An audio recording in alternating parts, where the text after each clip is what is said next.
శ్రీమాత్రే నమః. ఆషాఢగుప్త నవరాత్రుల్లో 7వ భాగంగా మనము ఇవాళ శివశక్తి స్వరూపాన్ని తెలుసుకునే ప్రయత్నం చేద్దాం.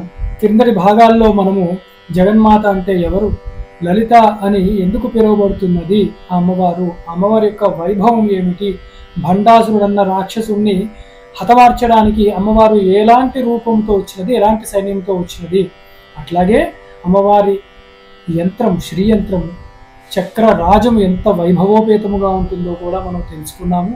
అమ్మవారి ముఖ్య సైన్యాధ్యక్షురాలు సంకల్ప క్రియాశక్తి స్వరూపిణి అయిన శ్రీ మహావారాహి దేవి యొక్క తత్వము, అలాగే అమ్మవారి యొక్క జ్ఞానశక్తి అయిన శ్యామలాదేవి మంత్రిణీ దేవత యొక్క తత్వం కూడా మనము ఆ అమ్మవారి యొక్క అనుగ్రహంతో తెలుసుకున్నాం.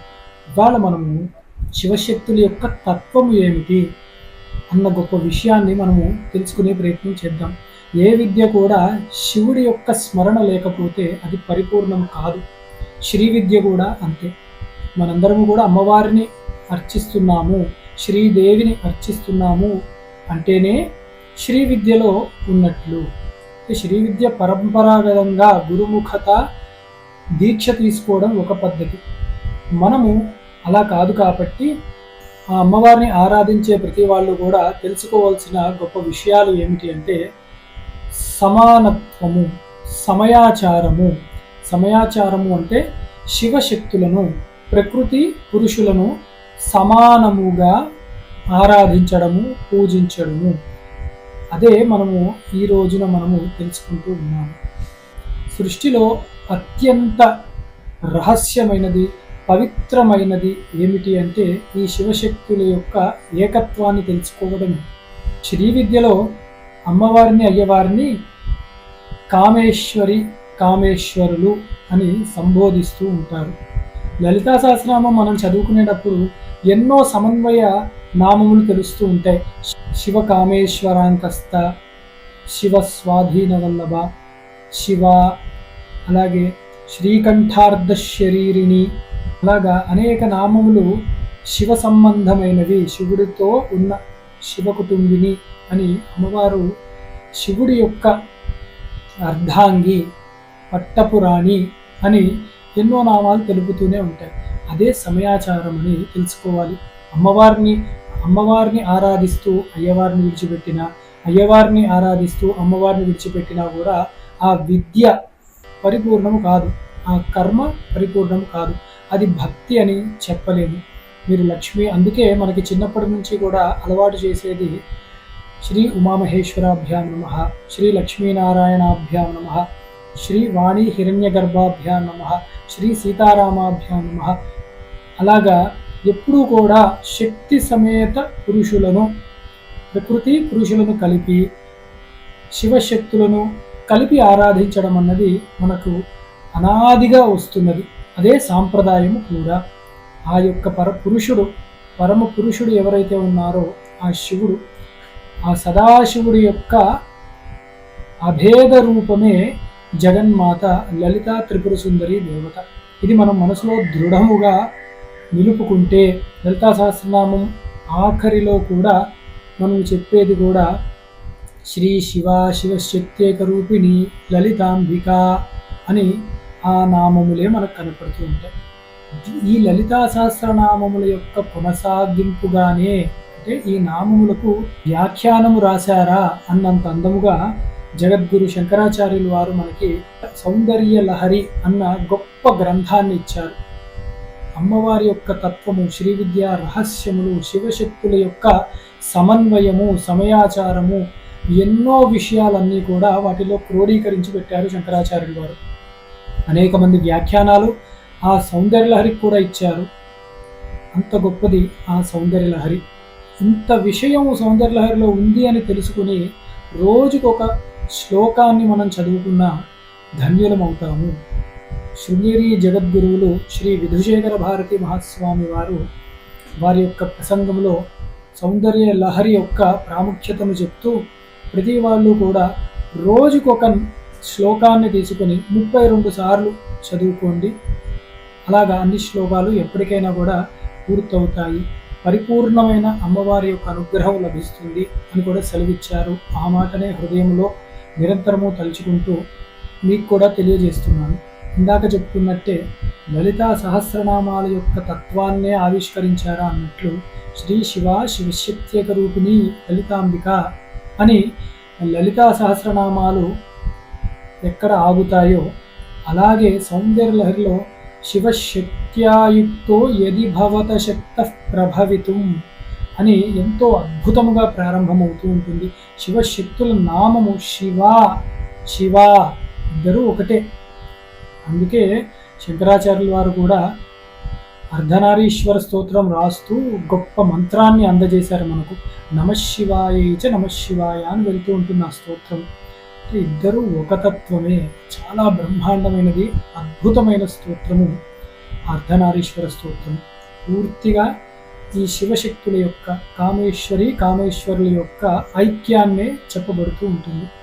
ఇక్కడ ఎలా అర్థం చేసుకోవాలి అంటే, ఎప్పుడు కూడా శివుడు స్థాణువు, ఆయన కదలడు, అమ్మవారి యొక్క చైతన్యం వల్లనే కదులుతున్నాడు అంటే ఒక రకంగా నిజమే, అలాగే చెప్పారు సౌందర్యలహరిలో. ఇది తాత్వికంగా తెలుసుకోవాల్సిన విషయం.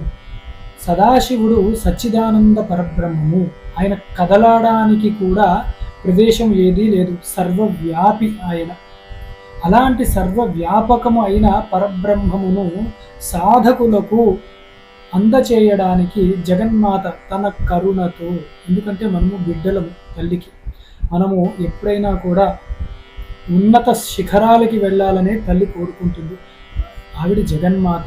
అందుకే జగన్మాత సాక్షాత్ పరబ్రహ్మ మహిషి. ఆవిడ సాధకులకు, ఉపాసకులకు, భక్తులకు పరబ్రహ్మ తత్వము అందుబాటులో అవ్వాలని చెప్పి నిర్గుణ నిరాకార పరబ్రహ్మాన్ని తన ప్రకృతితో నామ రూపాత్మకముగా చేసి మనకి సగుణ సాకారముగా ఎన్నో లీలలతో, ఎన్నో కేడులతో శివశక్తులుగా అద్భుతముగా ఆవిడ అనేకములుగా మనకి దర్శనమిస్తూ ఉన్నది. అది ఆవిడ కరుణ. ఇక్కడ శాస్త్రం చాలా గొప్ప విషయం చెప్తున్నది. శివశక్తుల్ని ప్రకాశ విమర్శల రూపము అని శ్రీ విద్యలో చెప్తూ ఉంటారు. ప్రకాశము అన్నప్పుడు స్థిరముగా, సాక్షిగా, సర్వవ్యాపక చైతన్యం, సర్వవ్యాపకముగా ఉంటుంది. విమర్శ అన్నప్పుడు సృష్టి స్థితి లయ తిరోధానములన్నీ కూడా మనకు అక్కడ కనపడుతూ ఉంటాయి. ప్రకాశము అంటే పరమశివుడు, విమర్శ అంటే అమ్మవారు. ప్రకాశము అంటే సత్యము, త్రికాలాబాధ్యము, మూడు కాలాల్లో ఎల్లవేళలా కూడా ఉండే పరబ్రహ్మము, అది ఎప్పుడు ఉండే పదార్థమే.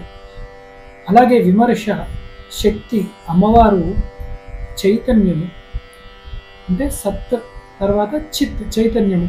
ఆ సత్ అయిన పరబ్రహ్మాన్ని తెలియజేసే ఒక స్పందన శక్తి అమ్మవారు. వారిద్దరూ కలిసి సత్ చిత్తు కలిపి ఉన్నప్పుడే సర్వులకు కూడా ఆనందం.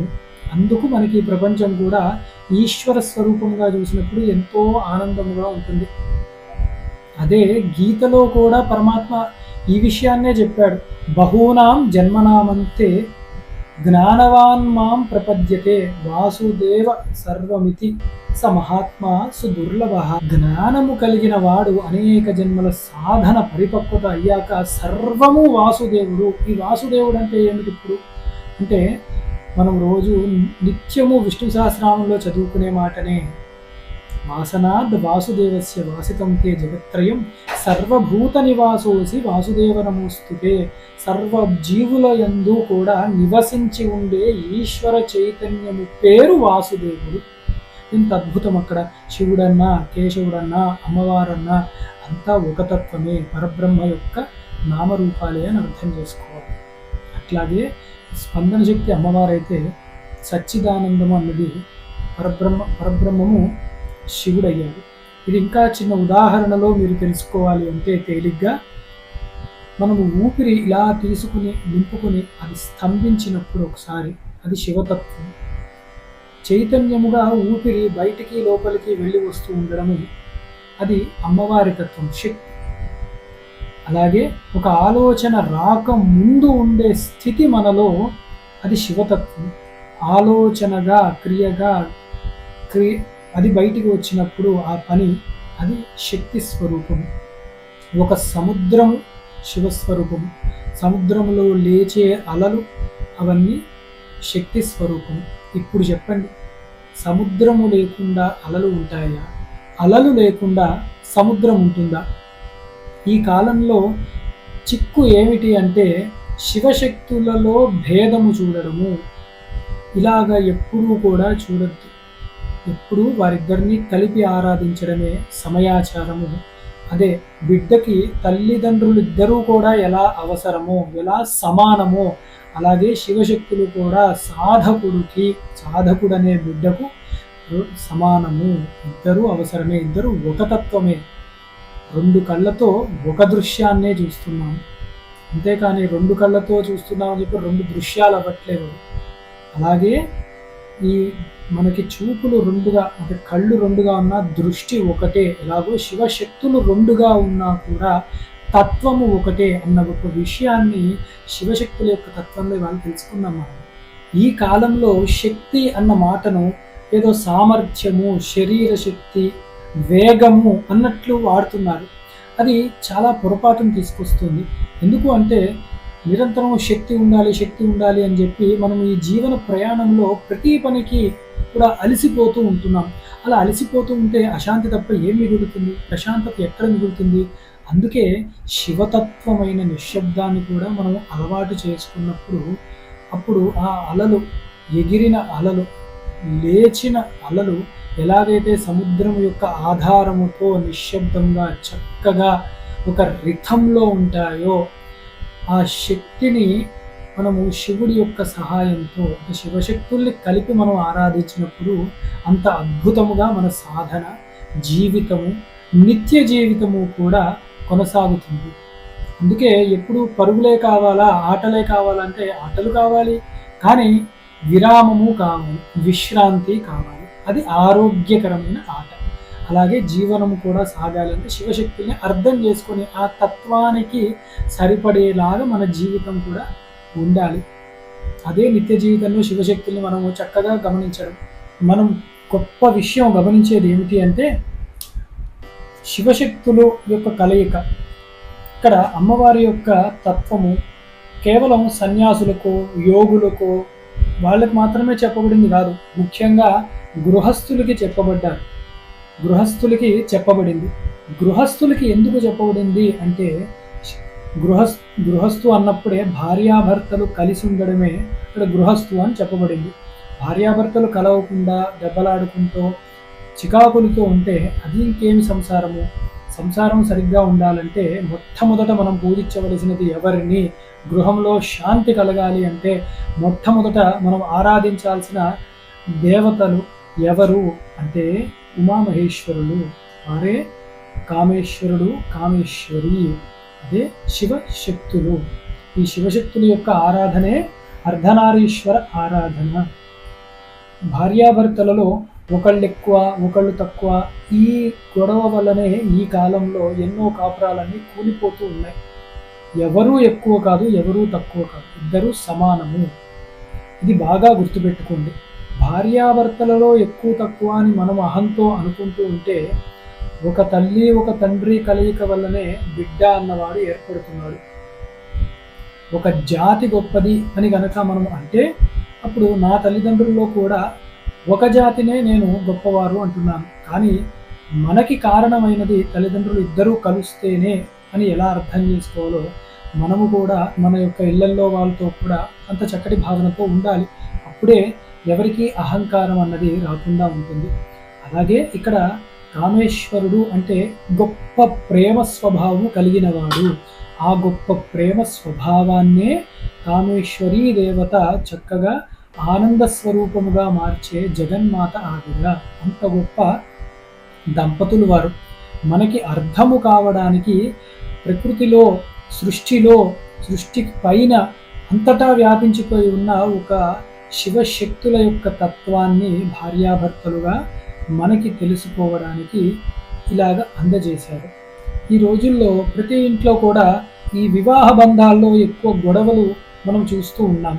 ఎందుకు అంటే కేవలం అహంకారాలు, తెలియని కోరికలు, ఒకరంటే ఒకళ్ళు పడకపోవడము, అవగాహన లేకపోవడం ముఖ్యంగా కూడా.